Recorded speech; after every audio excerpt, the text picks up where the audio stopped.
एक बार की बात है, एक आरामदायक छोटे गांव में एक भौंकने वाली ग्रे रंग की बिल्ली का बच्चा था जिसका नाम व्हिस्कर्स था। व्हिस्कर्स अपने परिवार की सबसे छोटी बिल्ली थी, लेकिन वह सबसे अधिक जिज्ञासु भी थी। हर दिन वह एक सवाल के साथ जागती थी। एक धूप भरी सुबह व्हिस्कर्स ने अपनी बड़ी फुलकारी पूंछ की ओर देखा और सोचा, अगर मैं अपनी पूंछ का पीछा करूं तो क्या होगा। वह गोल गोल घूमती रही, उसे पकड़ने की कोशिश कर रही थी। वह गोल गोल घूमती रही, तेजी से और तेजी से, जब तक धपाक वह इतनी चक्कर आई कि एक नरम पत्तियों के ढेर पर गिर गई।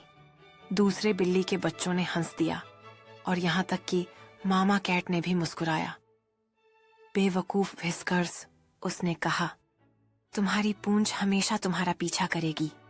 एक और दिन व्हिस्कर्स ने बगीचे में एक तितली को उड़ते हुए देखा। इसके पंख नीले और चमकदार थे, ठीक उसी तरह जैसे आकाश।